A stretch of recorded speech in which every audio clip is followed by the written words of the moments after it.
할렐루야. 거룩하고 복된 주님의 날입니다. 저는 한 주간 동안도 은혜 가운데 지켜주신 하나님의 은혜에 감사하면서 우리 이 시간 하나님께 예배드리겠습니다.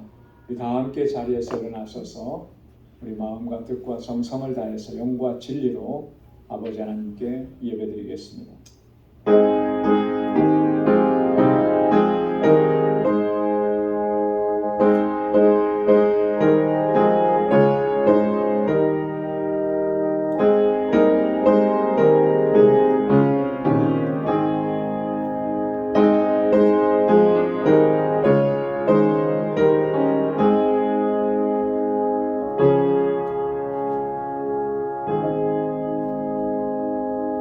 여호와께 감사하며 그 이름을 불러 아뢰며 그 행사를 만민 중에 알게 할지어다. 그에게 노래하며 그를 찬양하며 그의 모든 기사를 말할지어다. 그 성호를 자랑하라. 무릇 여호와를 구하는 자는 마음이 즐거울지로다. 여호와와 그 능력을 구할지어다. 그 얼굴을 항상 구할지어다. 아멘. 은혜가 풍성하시고 자비로우신 만군의 주 여호와 하나님 아버지, 지난 한 주간도 은혜 가운데 지켜주셨다가 오늘 거룩하고 복되게 구별하신 주님의 날, 주님의 거룩하신 임재 앞으로 저희들을 불러주시니 하나님 감사합니다. 이 시간 우리의 마음을 다하고 힘을 다하여 여호와 하나님 주님을 경배하고 찬양하고 예배케 하여 주옵소서. 우리의 허물과 죄악을 주님 앞에 고백하오니 우리 주님의 보혈로 씻어주시고 정결하게 하옵시고 하나님 받으시기에 합당한 예배 주님께 올려드릴 수 있도록 성령께서 우리를 주장하시고 인도하여 주옵소서. 우리 가운데 임재하시고 하나님 예비하신 평강으로 덧입혀 주시고 우리의 예배를 기뻐 흠양하여 주옵소서. 이 예수님의 이름으로 기원하옵나이다. 아멘. 전능하사 천지를 만드신 하나님 아버지를 내가 믿사오며 그 외아들 우리 주 예수 그리스도를 믿사오니 이는 성령으로 잉태하사 동정녀 마리아에게 나시고 본디오 빌라도에게 고난을 받으사 십자가에 못 박혀 죽으시고 장사한 지 사흘 만에 죽은 자 가운데서 다시 살아나시며 하늘에 오르사 전능하신 하나님 우편에 앉아 계시다가 저리로서 산 자와 죽은 자를 심판하러 오시리라. 성령을 믿사오며 거룩한 공예와 성도가 서로 교통하는 것과 죄를 사하여 주시는 것과 몸이 다시 사는 것과 영원히 사는 것을 믿사옵나이다. 아멘. 자리에 앉으시기 바랍니다. 찬양으로 하나님께 영광 돌립니다.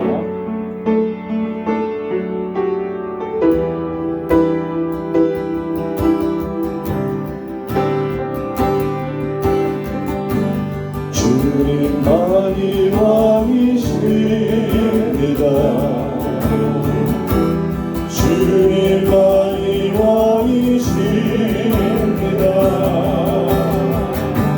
주님만이 왕이십니다. 주님만이 왕이십니다. 내 삶을 내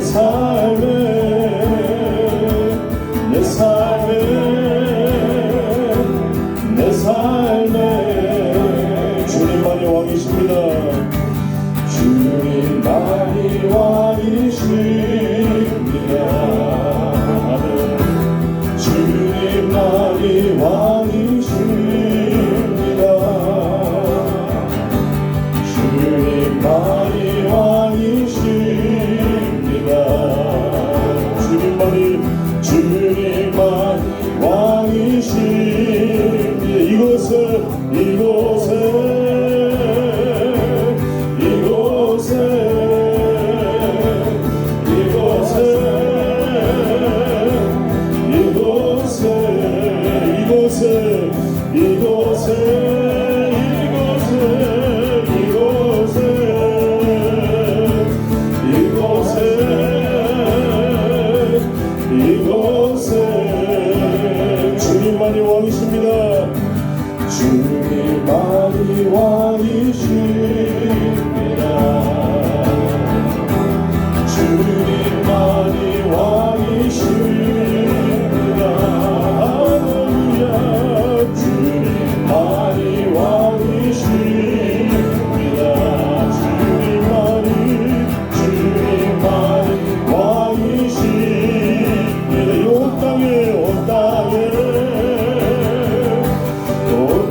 왕이십니다. 주님만이 왕이십니다. 주님만이 왕이십니다. 주님만이 왕이십니다. 주님만이 왕이십니다. 주님만이 왕이십니다. 아멘. 주님만이 왕이십니다.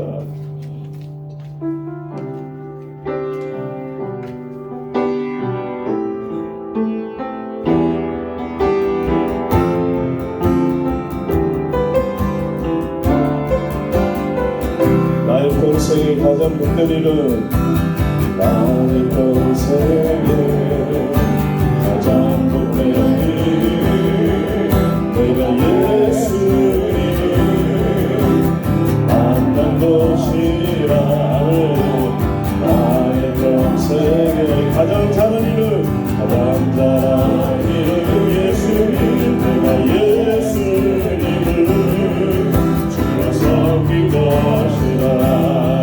이 세상 살 동안 내가 만든 길이 내가 험하여서 넘어질 때도 주의 강한 손이 나를 붙드시. 아멘. 나는 예수님만 주로 섬기며 살리. 나는 주를 섬기는 것에 후회가 없습니다. 내가 걸어온 모든 시간 다 주의 은혜니. 아멘. 내가 걸어갈 모든 날도 주만 섬기며 살리. 오직 예수 이름 부르며 살아가리라. 이것이 나의 간증이요, 이것이 나의 간증이요, 이것이 나의 찬송일세. 나 살고라 끊임없이 우주를 찬송하리로다. 이것이 나의 간증이요, 이것이 나의 찬송일세. 나 사는 동안 끊임없이 우주를 찬송하리로다. 별리관 가지고 주 앞에 드리세. 별리관 가지고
다 같이 기도드리겠습니다. 거룩하시고 자비로우신 아버지 하나님, 지난 한 주간도 은혜와 평강 가운데 지켜주시고 거룩하고 복되게 구별하신 이날 우리 마음과 뜻을 다하여 아버지 하나님께 예배드리게 하심을 감사드립니다.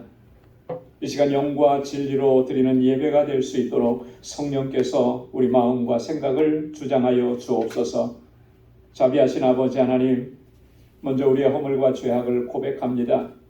우리의 불순종과 교만을 고백합니다.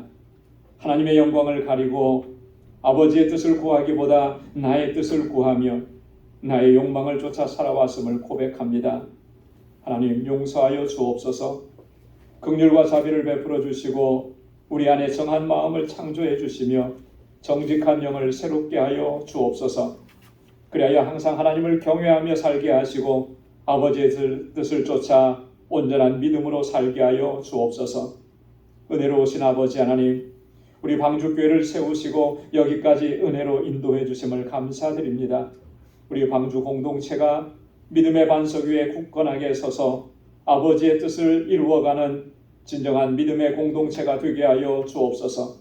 서로 사랑하게 하시며 마음과 뜻을 같이하여 이 믿음의 여정을 함께 달려갈 수 있도록 인도하여 주옵소서. 아버지 하나님, 특별히 기름 부어 세우신 주의 종들에게 성령의 충만함과 굳건한 믿음을 허락해 주셔서 주님께서 맡겨주신 사명, 이 직분 충성되게 감당할 수 있도록 인도하여 주옵소서. 그래야 우리 방주교회가 날로 부흥하고 성장하게 하시며 하나님의 역사를 위하여 아름답고 귀하게 쓰임받는 교회가 되게 하여 주옵소서. 사랑의 아버지 하나님, 우리 주일학교와 유스그룹의 학생들 그리고 예배 청장년들 축복해 주시고 저들에게 믿음과 지혜를 더해 주시며 거룩한 하나님의 백성답게 하나님을 경외하며 살게 하여 주옵소서. 저들을 사랑과 말씀으로 양육하는 우리 모든 교사들과 전도사님에게 능력과 은혜를 덧입혀 주옵소서. 거룩하신 아버지 하나님, 세계 곳곳에서 복음을 증거하는 우리 선교사님들에게 성령의 충만함과 하늘의 권능으로 덧입혀 주셔서 이 귀한 사명 잘 감당하게 하여 주옵소서. 우리 멕시코 알라메다 방주교회 견고하게 붙들어 주시고 구원의 방주로서의 사명을 잘 감당하게 하시며 사역하는 모든 주의 종들에게 능력과 권능을 덧입혀 주옵소서. 우리 방주교회가 이 선교적 사명을 잘 감당하는 교회 되게 하여 주옵소서. 자비하신 아버지 하나님, 우리 방주의 권속들에게 은혜와 긍휼과 자비를 베풀어 주옵소서. 하나님의 능력의 전신갑주를 입혀주셔서 다가오는 시험과 환난을 넉넉히 이겨내게 하시고 항상 믿음으로 승리하는 삶을 살게 하여 주옵소서. 항상 우리 주님과 동행하게 하시고 늘 깨어 기도하게 하시며 약속의 말씀을 붙잡고 견고하게 설 수 있도록 인도하여 주옵소서. 우리 사랑하는 성도들의 가정마다 하나님의 평강을 허락해 주시고 우리 믿음의 기업들을 견고하게 붙들어 주시며 저희가 어디서 무엇을 하든지 항상 복의 근원된 삶을 살아갈 수 있도록 인도하여 주옵소서. 은혜로우신 아버지 하나님, 오늘도 여러 모양으로 수고하고 헌신하는 주의 종들에게 크신 은혜를 베풀어 주옵소서. 하나님을 예배하는 우리 모두에게 주님의 평강으로 덧입혀 주옵소서. 오늘 이 예배가 신령과 진정으로 드리는 이 예배가 될 수 있도록 인도하여 주옵소서. 우리를 죄와 사망 가운데서 구원하셔서 거룩한 하나님의 백성이 되게 하신 우리 주 예수 그리스도의 이름으로 간절히 기도드리옵나이다. 아멘.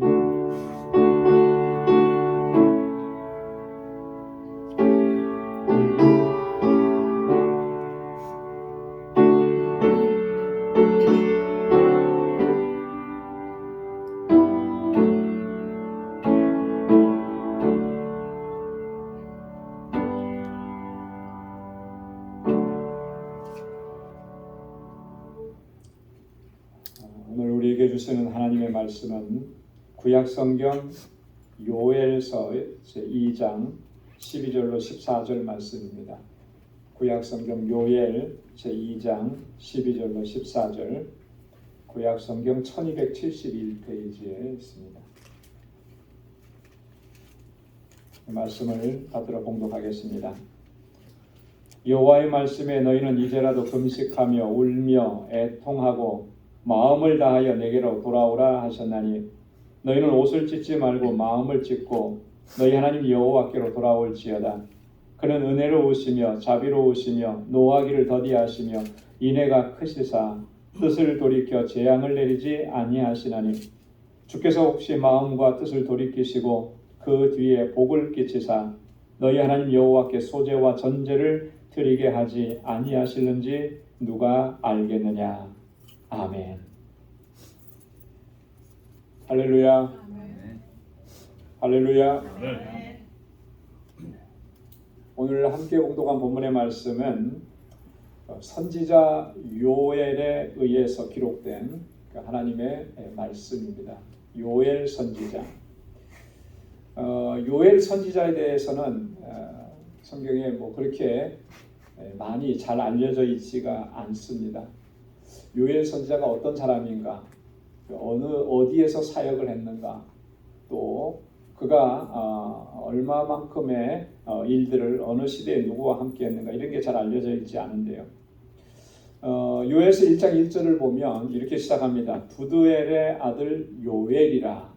요엘이라고 하는 선지자, 이 사람에 대해서 딱 한마디 준 말씀이 뭐냐면 부드엘의 아들 요엘이라 이렇게 했습니다. 그의 부친이 부드엘이라고 하는 것밖에는 잘 알려져 있지가 않다라고 하는 것이죠.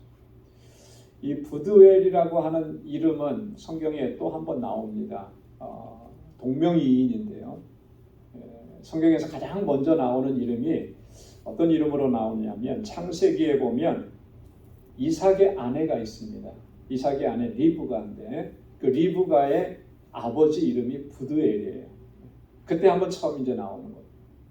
요엘이라고 하는 이름도 이전에 한번 나왔습니다. 언제 나왔냐면 사무엘상에 나오는데 사무엘의 아들입니다.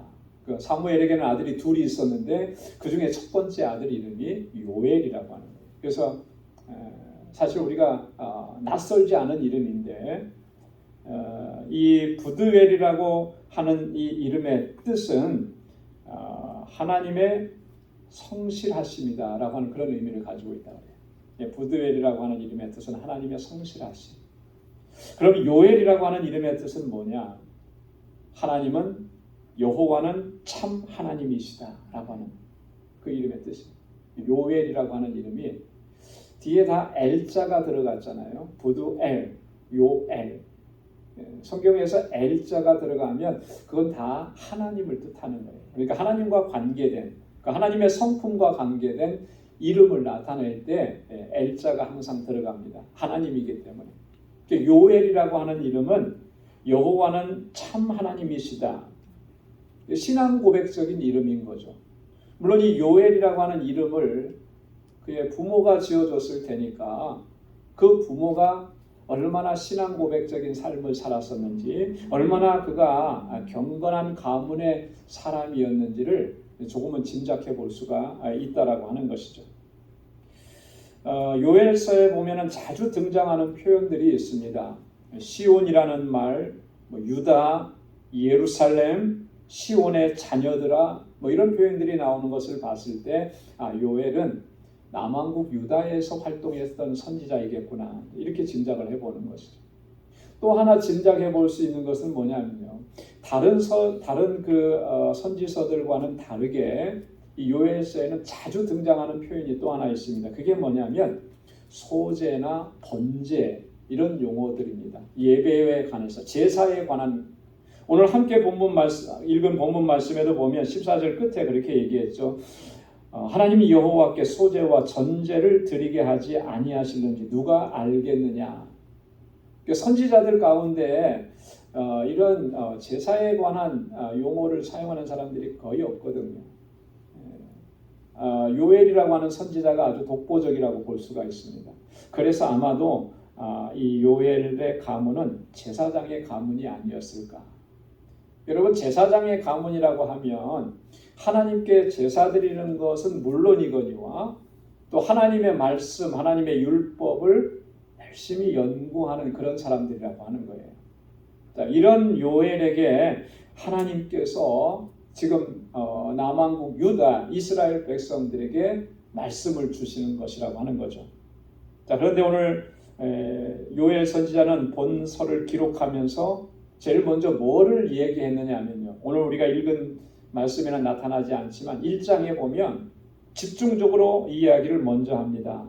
소망이 가득하고 축복이 넘치고 뭐 이렇게 화려하고 멋있는 모습이 아니라 참 우울하고 암울하고 끔찍하고 이런 일들을 먼저 얘기하는데, 당시에 있었던 엄청난 자연재해의 재앙에 대해서 이야기를 하는 거예요.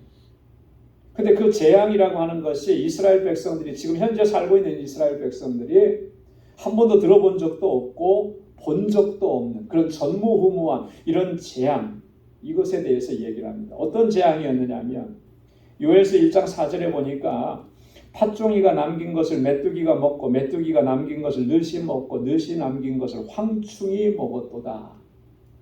이 밭에서 나는 모든 식물들이 자라나기도 전에 온갖 곤충의 떼들이 와서 그걸 다 먹어버렸다라고 하는 거예요. 마치 바로에게 내리셨던 메뚜기 재앙 같은 거예요.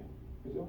그래서 그 땅에 있던 모든 식물들을 메뚜기 떼가 한번 지나가 버리니까 싹 쓸고 가버리는 거. 그래서 인간이 먹을 것이 없어지는 거죠.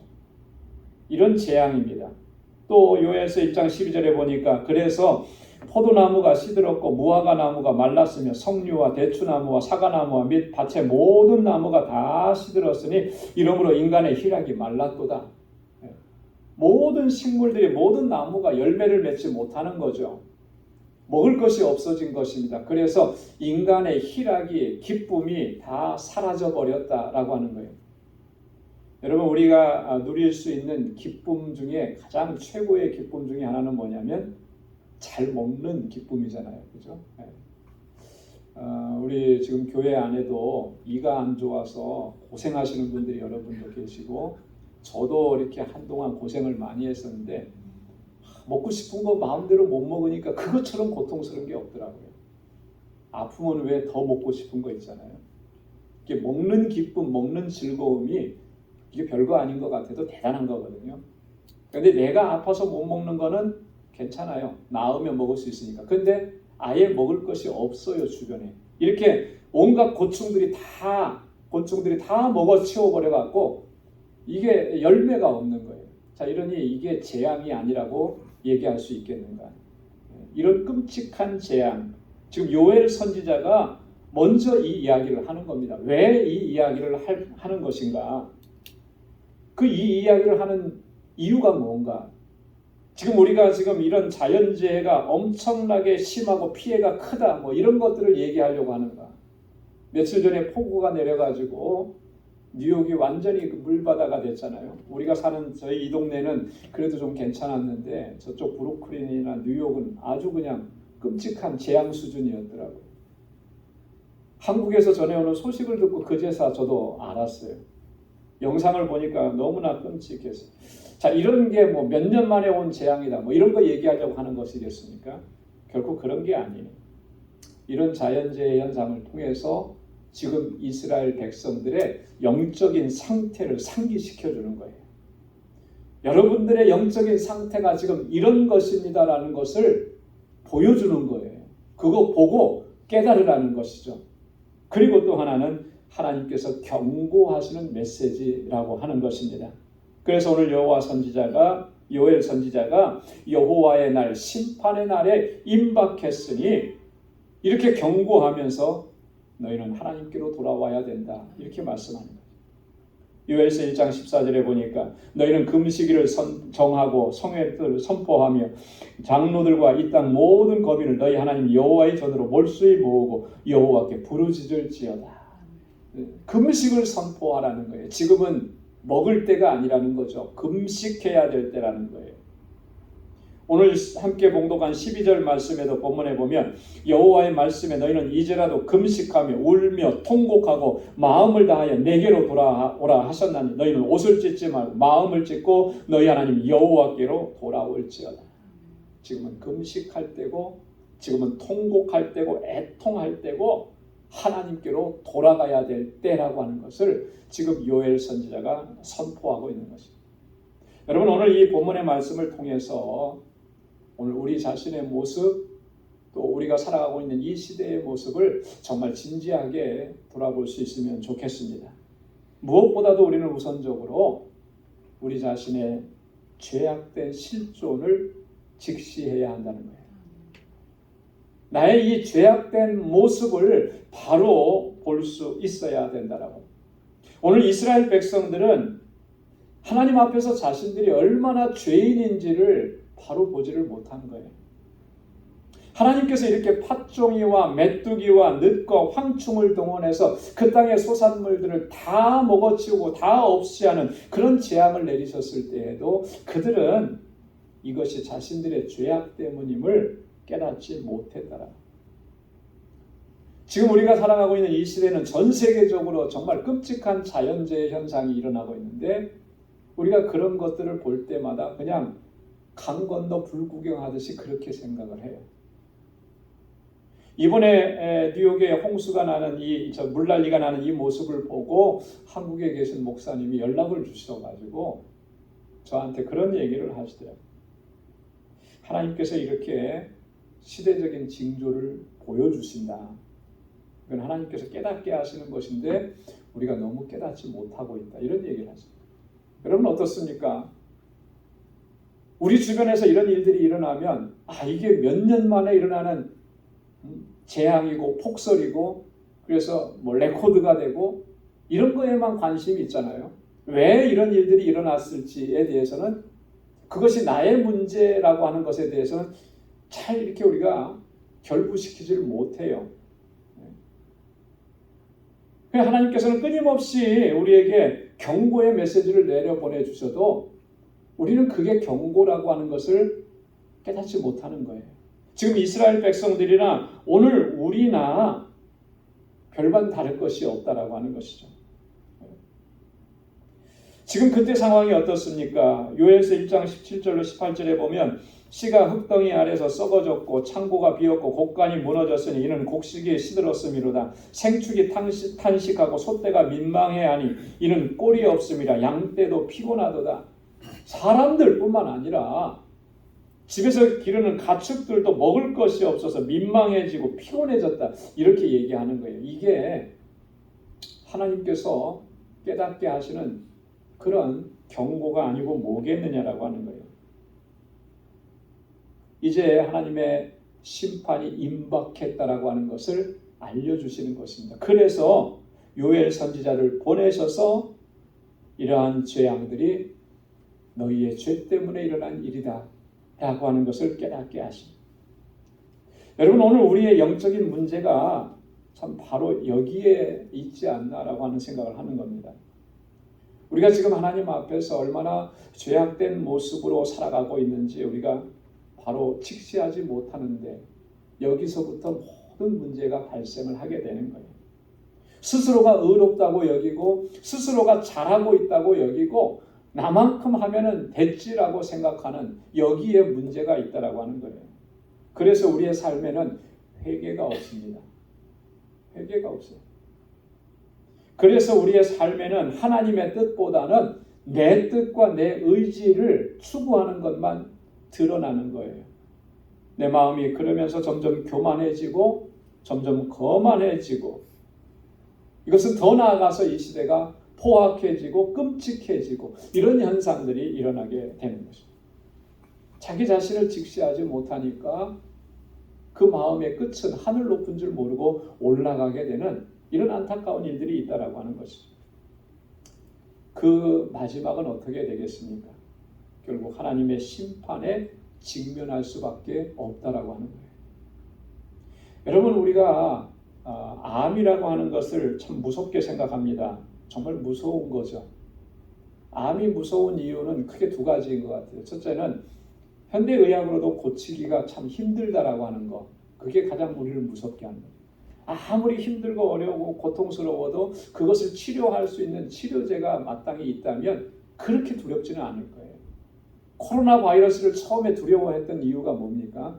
치료할 수 없다라고 하는 거. 이게 두려움이었잖아요. 암도 이제 그래서 무섭다고 하는 건데 진짜 이유는 뭐냐면 이런 거예요. 진짜 이유는 암이 우리 안에서 생겼는데 내가 알지 못하는 거예요. 그 아주 심각하고 끔찍한 것이 내 안에서 자라가고 있는데, 점점 커져가고 있는데 전혀 느끼지 못하는 거죠. 그래서 나중에 그 증상을 느끼기 시작하면은 그때는 이미 치료하기가 늦은 상태가 되는 경우가 많은 거예요. 그래서 암이 무섭다고 하는 거죠. 그러나 조기에 발견하기만 하면 그 무섭다고 하는 암도 거의 다 치료할 수 있다고 합니다. 조기에 발견하면. 그래서 정기적인 점검을 하라고, 이 건강 체크하고 정기 검진을 하라고 그렇게들 의사들은 얘기하는 거죠. 먼저 발견하기만 하면, 초기에 발견하기만 하면 그걸 적절하게 치료하고 회복되어지고 건강을 유지할 수가 있더라고요. 여러분, 영적인 원리도 똑같은 거예요. 영적인 원리도. 내 영혼을 죽여가는 내 안에 있는 죄악된 실존을 우리가 바로 직시하지 못하면, 내가 정말 얼마나 추악한 죄인인지를 우리가 바로 깨닫지 못하면 결국 우리도 그렇게 될 수밖에 없는 거죠. 그걸 바로 깨닫는 것이 중요한 거예요. 사도 바울이 그렇게 고백했지 않습니까? 나는 죄인 중에 괴수라고. 정말 우리 중에 누구 하나라도, 저를 포함해서 누구 하나라도 정말 하나님 앞에, 하나님 나는 죄인 중에 괴수입니다, 정말 진실하게 이렇게 내 자신의 실존을 보면서 그렇게 하나님 앞에 고백하면서 나아가느냐고. 그러지 못하니까 바울이 경험했던 그 은혜를 우리도 경험할 수가 없는 거예요. 우리 자신의 실존을 바로 봐야 됩니다. 어떻게 바로 볼 수가 있겠습니까? 무엇을 통해서 바로 볼 수가 있겠어요? 그것은 오직 하나님의 말씀을 통해서 우리의 죄악된 모습을 바로 직시할 수 있게 되는 줄로 믿습니다. 그래서 오늘 하나님께서 이스라엘 백성들에게 요엘 선지자를 보내주신 거예요. 그리고 하나님께서 말씀하시는 것입니다. 이 하나님의 말씀이 우리로 하여금 우리 자신의 실존을 보게 하는 거예요. 내가 얼마나 악한 죄인인지 깨닫게 하시는 것이죠. 그래서 하나님의 말씀은 우리의 영혼을 비춰주는 거울이다, 이렇게 얘기합니다. 우리의 영혼의 상태를 비춰주는 거울이에요. 내 몸에 뭐가 잘 되어 있는지, 바르게 되어 있는지, 뭐가 묻지는 않았는지 그거 살피려면 여러분은 어떻게 합니까? 항상 거울 앞에 가서 보죠. 그럼 내 모습이 어떤지를 다 보는 거예요. 우리의 영혼의 상태를 볼 수 있는 것은 하나님의 말씀이라고 하는 거예요. 하나님의 말씀 앞에 서야 내가 얼마나 죄악된 모습으로 서 있는지, 바르지 못한 모습으로 서 있는지, 교만한 모습으로 서 있는지를 바로 볼 수 있게 되는 거예요. 그러니까 말씀 앞에 서지 않으면 나 자신을 직시할 수가 없는 것이죠. 우리가 얼마나 죄악된 인간인데 그럼에도 그걸 깨닫지 못하는 거예요. 시편 14편 2절로 3절에 보니까 여호와께서 하늘에서 인생을 굽어 살피사 지각이 있어 하나님을 찾는 자가 있는가 보려 하신즉 다 치우쳤으며 함께 더러운 자가 되고 선을 행하는 자가 없으니 하나도 없도다. 우리가 그런 사람들이었잖아요. 근데도 깨닫지 못하는 거예요. 이사야 59장 12절에 보니까 대저 우리의 허물이 주의 앞에 심히 많으며 우리의 죄가 우리를 쳐서 증거하오니 이는 우리의 허물이 우리와 함께 있음이라. 우리의 죄악을 우리가 아나이다. 여러분, 우리의 죄악을, 나의 죄악을 내가 압니다. 이게 얼마나 큰 은혜인지 모릅니다. 내 죄악을 내가 깨닫고 내가 아는 거. 근데 어떻게 그렇게 알 수 있느냐? 저절로 깨달아지는가? 저절로 깨달아지지가 않아요. 오직 하나님의 말씀 앞에 서야 나의 이런 죄악된 모습을 보게 되고 깨닫게 되고 그래서 하나님 앞에 나아가게 되는 것입니다. 여러분, 이런 우리의 실존을 직시할 때 그때부터 우리에게 소망이 있는 거예요. 그때부터 우리에게 희망이 생기는 것입니다. 어떤 소망이냐면 하나님의 자비와 하나님의 용서하심을 얻게 되는 소망과 은혜인 것입니다. 내 죄악을 깨달았는데 가만히 있을 수가 있겠습니까? 나의 허물이 깨달아졌는데 내 이 심령의 상태가 그냥 그 자리에 머물러서 또 평안하게 살아갈 수가 있겠느냐? 그럴 수 없는 것이죠. 그래서 오늘 선지자가 또 이야기합니다. 13절에 보면 너희는 옷을 찢지 말고 마음을 찢고 너희 하나님 여호와께로 돌아올지어다. 아멘. 여러분 한번 반복해 보시기 바랍니다. 마음을 찢고 여호와께 돌아가라. 우리 마음을 찢고 옷을 찢지 말고 마음을 찢고 여호와께 돌아오라. 그렇게 돌아갈 수가 있는 거예요. 말씀이 나로 하여금 나의 영적인 실존을 보게 하셨으니까 견딜 수가 없고 그래서 하나님 앞에 나아갈 수밖에 없게 되는 것이죠. 여러분이 마음을 찢는다라고 하는 거, 옷을 찢는다라고 하는 거, 이 찢는다라고 하는 말의 의미가 뭘까? 이스라엘 백성들은 어떠한 상태일 때 그들이 옷을 찢었는가? 여러분 요즘에 옷은 튼튼하니까 아무리 찢으려고 해도 잘 안 찢어지죠. 그러나 여러분 그런 행위 자체를 보면 주로 어떨 때 그렇게 했느냐면 이스라엘 백성들은 이럴 때였습니다. 정말 고통스럽고 정말 힘들고 정말 괴로울 때 내가 견딜 수 없을 때 그때 옷을 찢는 거예요. 그렇게 해서라도 이 고통을 이겨내 보려고 하는 거죠. 또 하나 옷을 찢을 때는 뭐냐면 내 죄를 깨달아줘서 정말 통회하고 자복하고 참회하는 심정을 표현을 할 때 옷을 찢는 거예요. 옷을 찢는. 그래서 창세기 37장에도 보면 자기 옷을 찢고 굵은 배로 허리를 묶고 오래도록 그 아들을 위하여 애통하니 그래.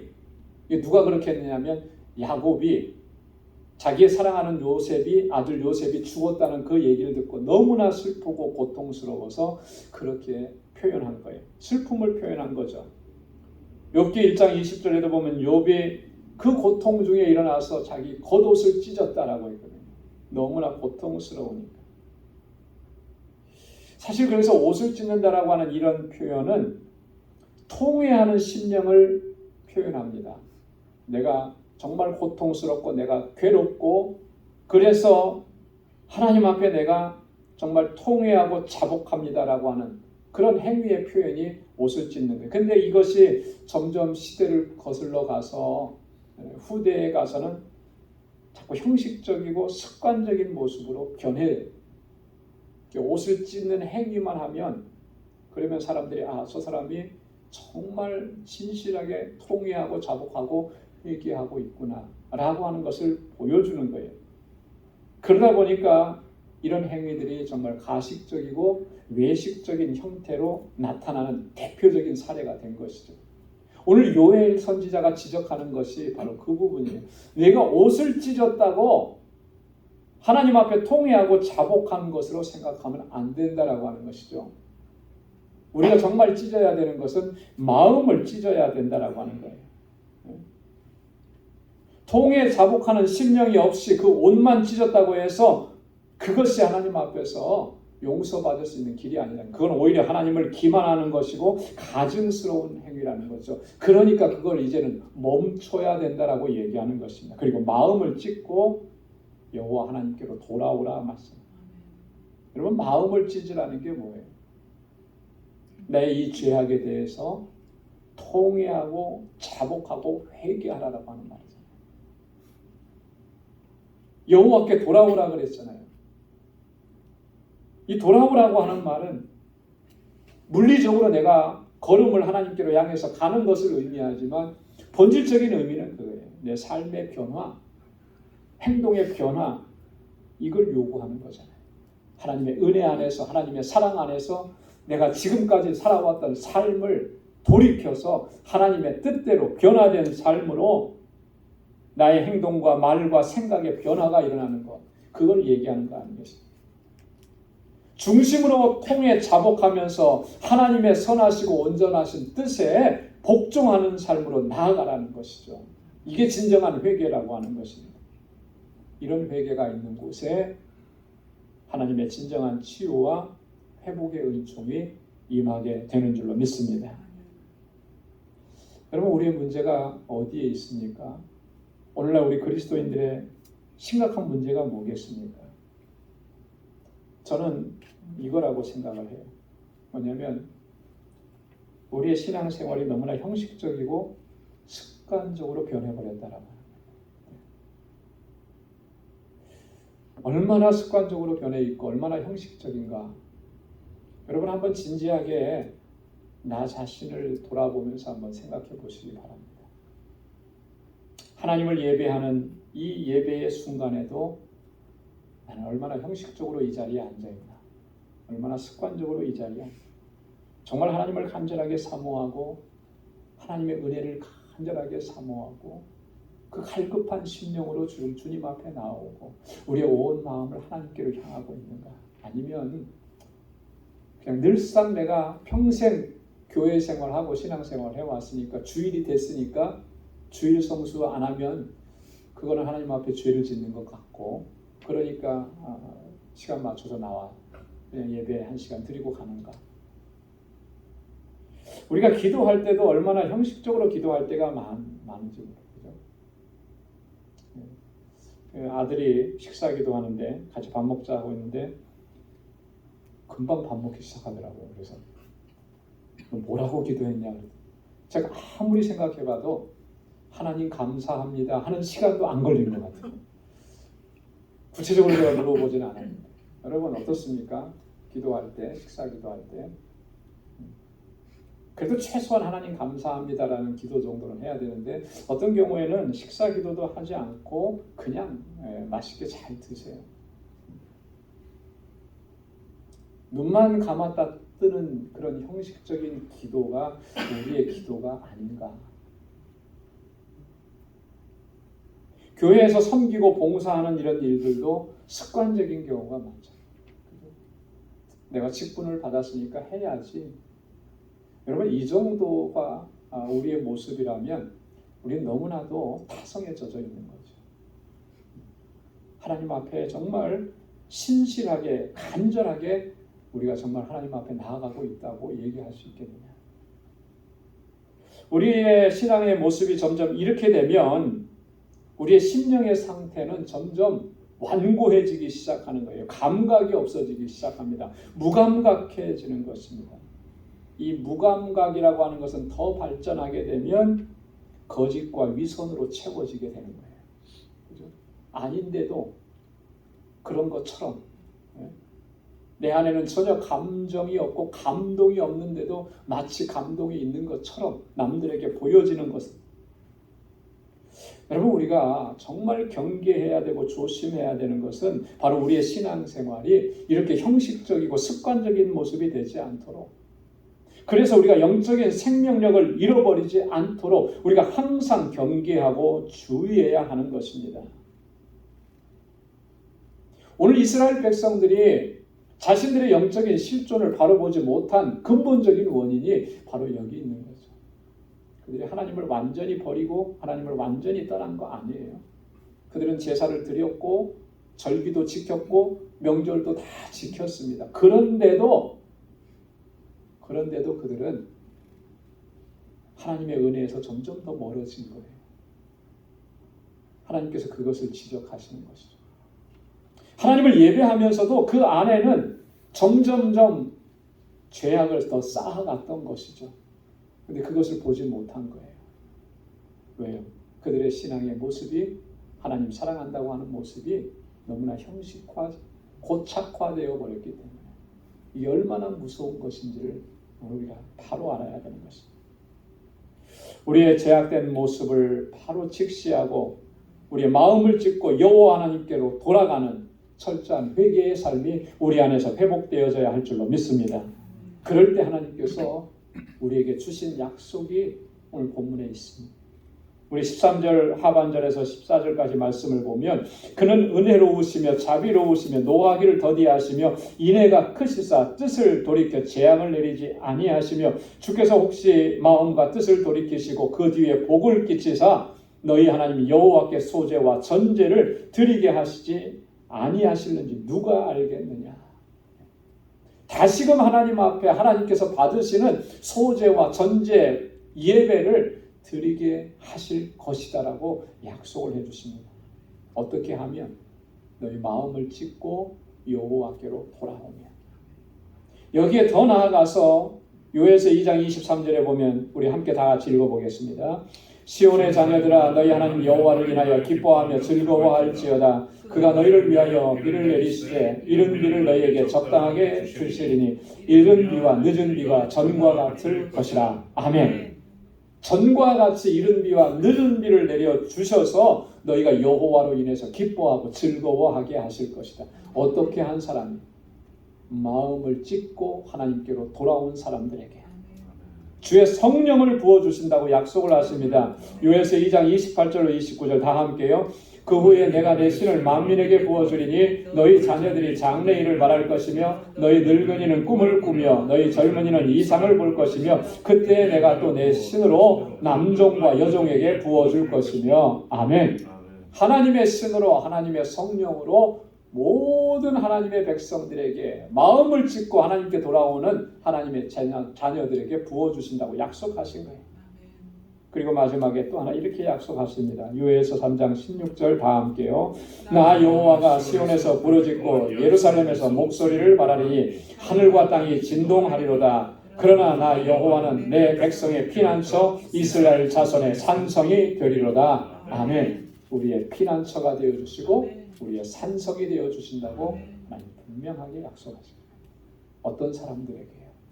마음을 찢고 여호와께로 돌아오는 사람들. 사랑하는 성도 여러분, 우리 마음을 찢고 하나님께로 돌아갈 수 있기를 바랍니다. 그래서 하나님께서 허락해 주시는 그 회복의 은혜를 풍성하게 경험하고 일평생 하나님의 기쁨이 되고 하나님께 영광 돌리는 삶을 살아가는 우리 모두가 될 수 있기를 주님의 이름으로 축원합니다. 기도하겠습니다. 하나님 아버지 감사합니다. 오늘도 하나님 은혜의 말씀을 허락해 주시고 이 귀한 말씀을 통해서 우리의 영적인 실존을 바로 볼 수 있도록 인도해 주시니 감사합니다. 우리 안에는 허물과 죄악과 위선과 거짓이 가득한데도 하나님 이것을 바로 보지 못했습니다. 그래서 점점 하나님께로부터 더 멀어졌고 은혜로부터 점점 더 멀어졌습니다. 하나님의 심판 앞에 놓일 수밖에 없는 이러한 실존이었습니다. 하나님 주의 말씀으로 우리의 영안을 띄워주시고 우리의 영적 실존을 보게 하시고 마음을 찢고 여호와 하나님께로 돌아가게 하심을 감사합니다.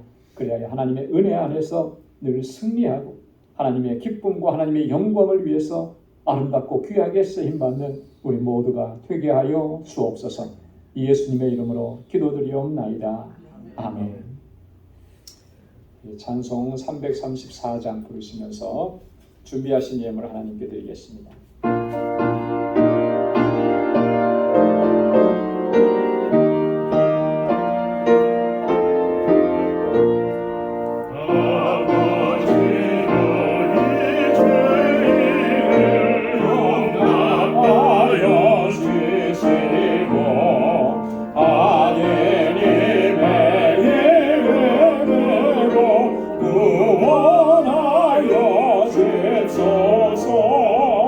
아버지여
은혜가 풍성하신 아버지 하나님, 오늘도 저희들을 주님의 보좌 앞으로 불러주셔서 이렇게 하나님을 예배하게 하심을 감사합니다.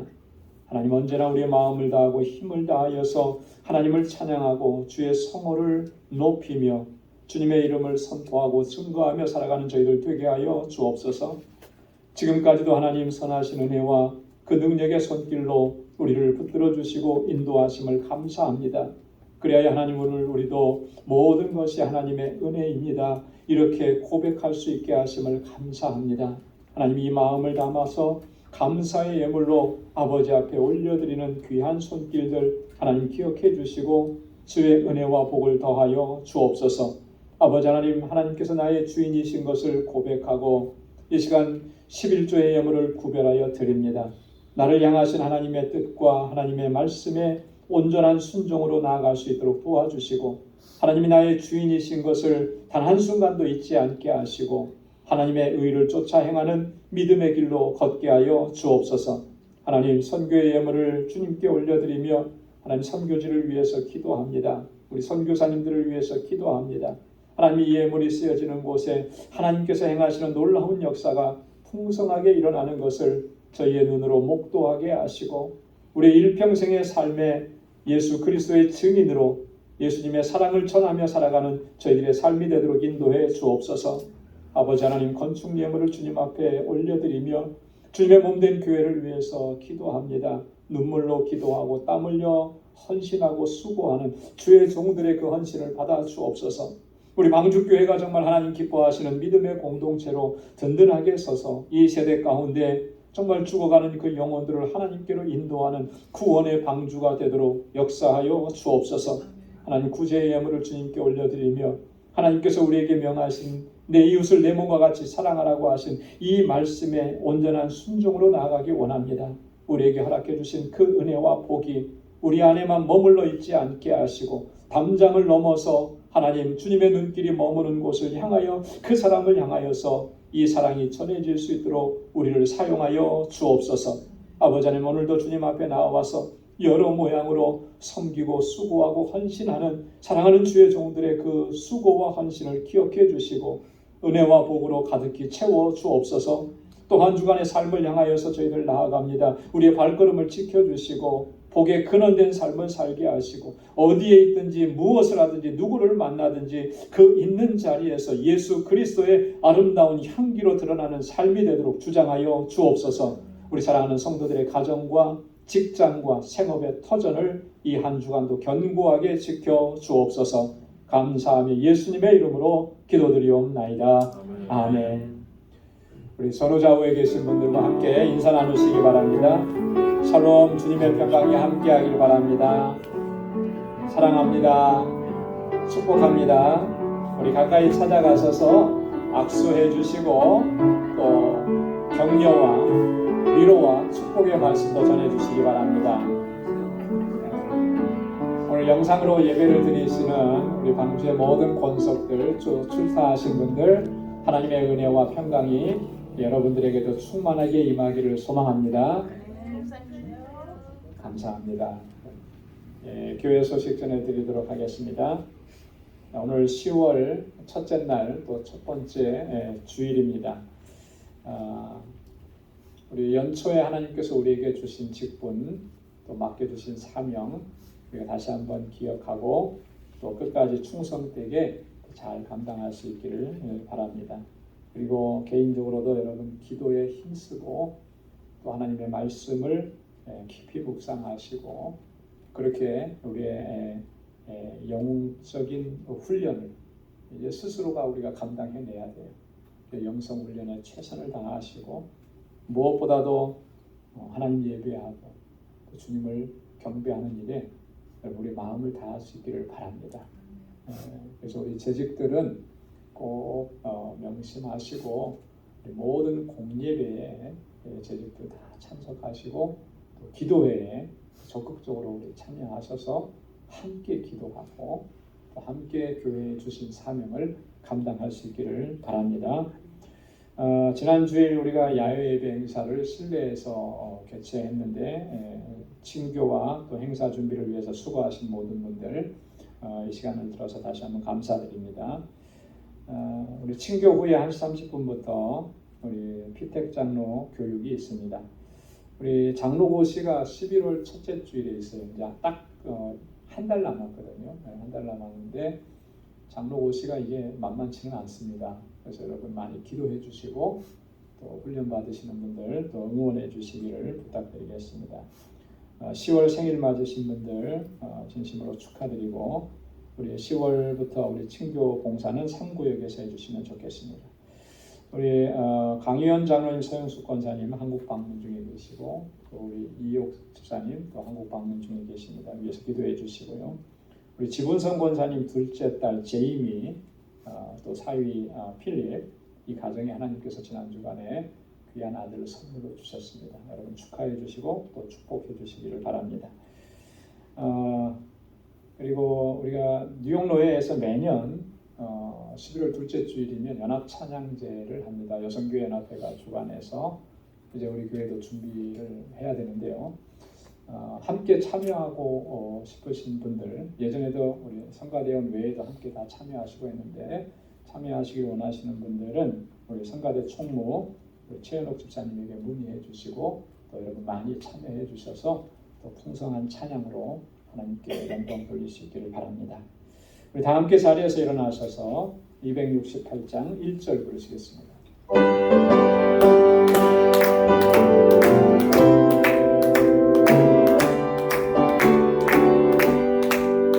온 세상 위하여 나보는 전하리 만 백성 모두 나와서 주 말씀 들어라 죄에 빠져서 헤매는 자들아 주님의 음성 못 듣고 너도 말하라 선하고 이르되 내일 되게 되리라 세상 모든 사람들 듣고 그 사랑을 보고